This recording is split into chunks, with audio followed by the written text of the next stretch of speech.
mayam buhan magtada punsibi imna tara no sari ngasi sene nasina Pishachini makata rapa episode 110 and 111 pudun laksai ani episode se patu point na soi kilan kibam disita nando go yarbusu mayam ngakpiu mayam nung sibiduna sene na sibsu like comment amali subscribe to biram hajari paridu tu mayam mobirum da mai unsilasi mamangi episode babuji na rani da gangajan amadi sendu saisin matamda rani na magi posisina duna ngaktorok kiba amadi rani na babuji da nang buhana bagi matam jerokle haina haikiba adu pawa mayam ni yingbi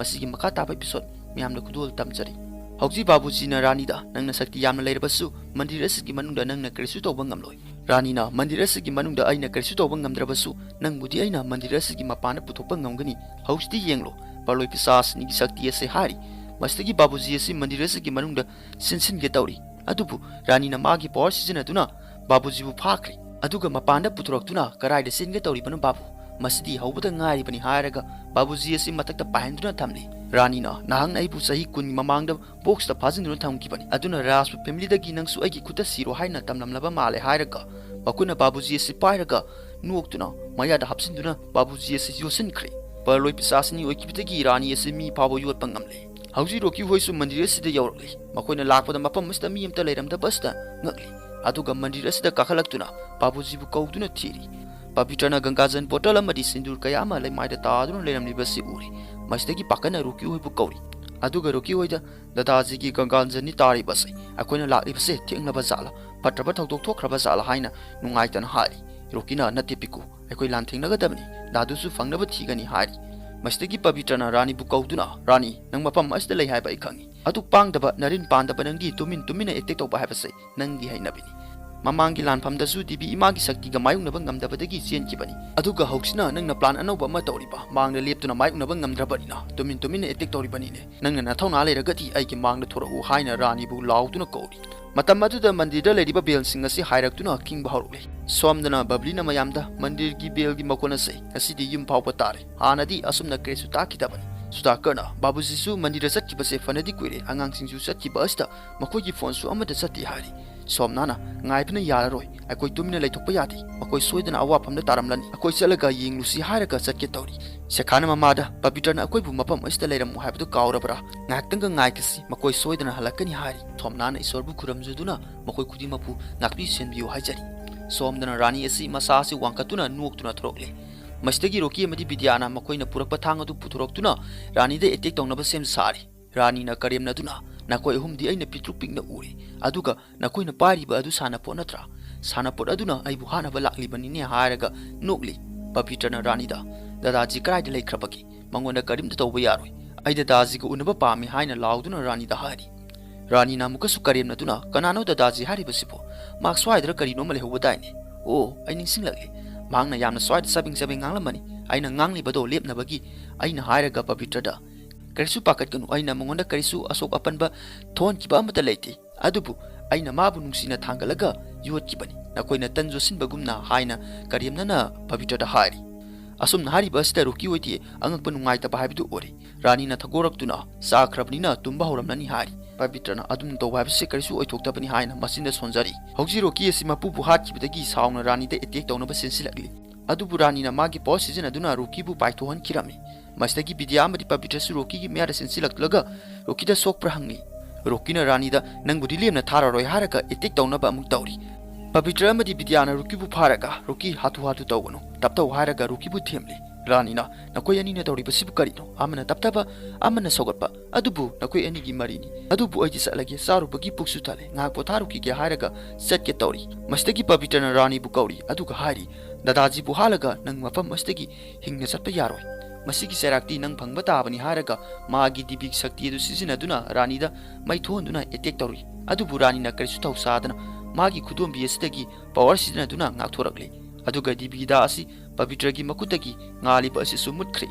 tawri bus da Papitra sungangna karigi dibik sakti asi sizina ba yadribno haina khanjari rani na hausti kai dorabaki nangi dibik sakti asina nang mayung kiba kaya to hausti aingoda masina karisu to bangamlaroi madugi sakti eduna maram oiraga aigi lambida nangna yetkibani nangna maram oiraga ai Pishachini oikide zumbi oringai roki ka suluhongbadan hangna thukai kibani hausti ai kanamtana thingba ngamlaroi maramdi ai ase yamna sakti leiba haibdo oirabani ai pisasni kakta oidrabani ai ase parloi pisasni oirabani haraga nokli aduga makok tara asi puthoroklamlaga amuk mahankre tauri bus de ruki hoisu uraduna ngakli rani na aingonda fatraba sakti kyama yauribani aingonda igi aram khorangba leiribani aduga Pavitra nakhoi gi family gi misak ama amta aina hatkani aduga aina nangbusu irai laina haloi nangbu hana bagi special plan ama leiribani nangi tv gi sakti dudi aingonda karisu kana roi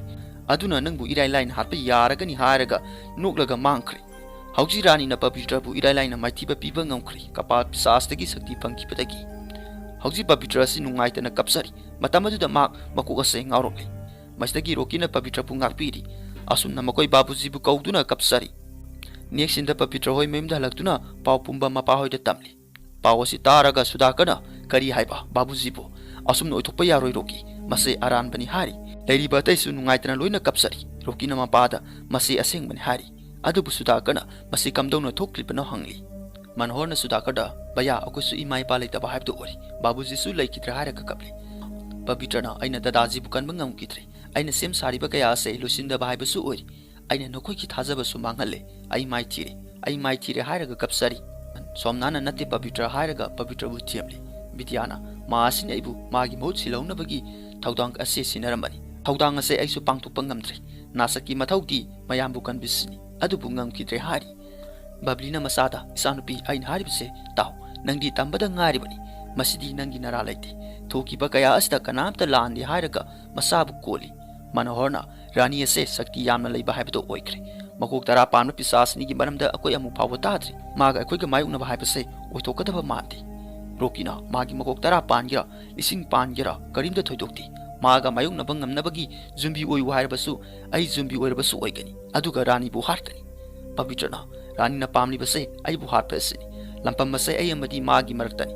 aduna ai mafam ase thadokuna satkiba tabani maramdi nakoi bu karisu tawduna lehongna bagi Rokina piku nang hari bas karino nang ase yum asiki sumini nangi lampamdi akoi kisu lampam oribani aduna asigum wakalase nangi kokta karamna laklibano somnana Pavitra pisasni ase seldagi barili da laklibase akoi da laman kumna laklibani lampam asidi nangi nati adubu nang nakoi kitamakta mayukna biri khongtang kuding nang nakoi bu pisasni thegi kanbiri nang nakoi kitamak kayama tawbikrabani Sekhana Pavitra nang ase akoi gana mari thokna dringai akoi kidamakta nang mating kayama pangpikre aduga haujina yum asigi ma oiraga yum asi thadutuna satkani kamdong haribano Pavitra na mayam so aina haribase amukta khanthana bhona biyu hauji rani ase parloi pisasni oirabani amuktang da mayam lusin mangamli bani hanai gi family kaina krabasu hauji dadaji na taba atopa misak ama family estagi man ki ba pamde Rokina karino nang haribase nang bungaura bra nang kamdong no khalak libo wakano nangna akoi purani na hat ki ba adu yengba pamdaba adugumna nang burani na hat ki ba akoi na yengba ngamgodra Sudakana oiningba oisanu lampam mase akoi khudi makini lampam mase akoi gi sor asino honba leptri fawba lanthing nagadabani lampam asta mai pakpa paktaba akoi kaisu kampam tokti kariguma babusina hinglamba tholam lagadi mangna su asumna pamlamgani Vidyana Pavitra babi nang akoi bu lusingduna lakibani aduna akoi bu thaduktuna satkino bablina mani Pavitra akoi khudi mak nangi misangda leiribani hari aduga somnana amu akoi bu thaduktuna satki hairakanu masi matangdi yabiyo hairaga Pavitra da haizari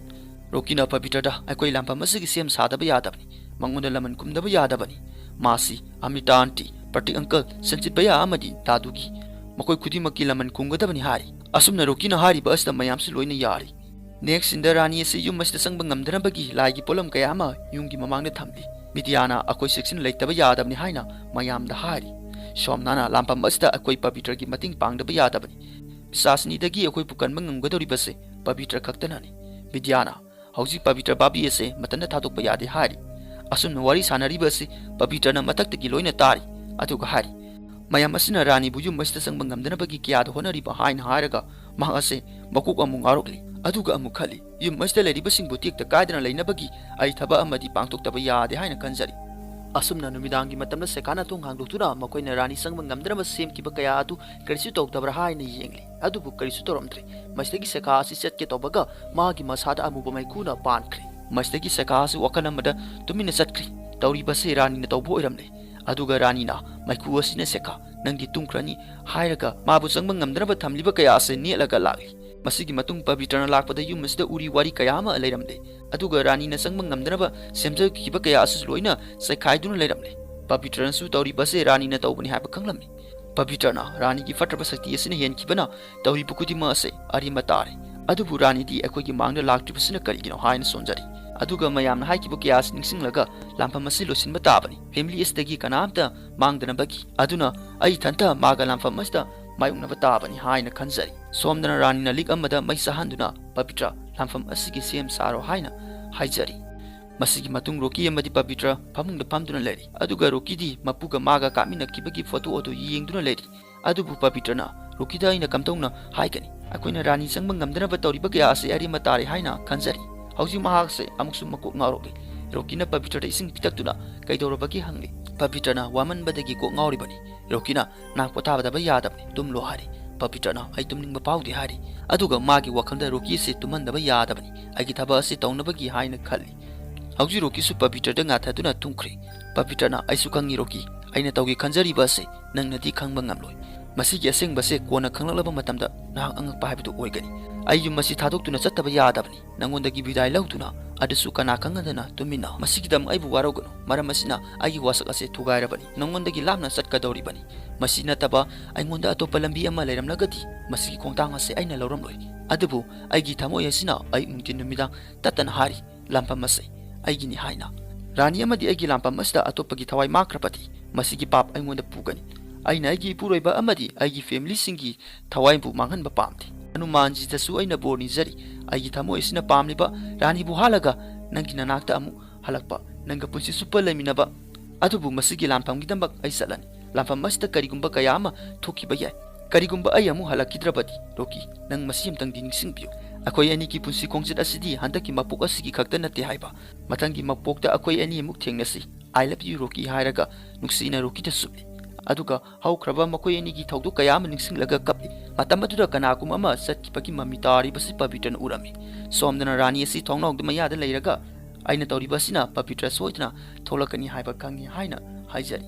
Hausi Pavitra si Rocky bu fazana tumhalaga satnaba hogolakpada magi fi si Rocky na nansin kibana panduna satkinu haibagi matawgumna khamni. Adubu Pavitra na fi si fazana lautolaga Rocky bu phaju subsan biri. Aduga photo khara puraga yummasdagi satnabagi thorokli. Pavitra yummasibu aroi boina handuna yengjari. Matam adura Rani asi noktuna magi matungde thorokli. Pavitra na nangna tawribasina di aibu ngairibani haiba khangi. Fari hausi salasi. Masigi wari ase loisinabagi nang amadi aigi aroiba lanthengnanabagi aduna yummasdagi yamna lamna sasi. Masigi numit asdagi nangi fatraba sakti singase yummasda yetanaba ainu honagani hari. Rani na masidi lanthengnaba asida kanana ngamba kanana siba haibado yingba tabani hairaga makoi ani chatkri. Aduga episode asisu matang asde loisile.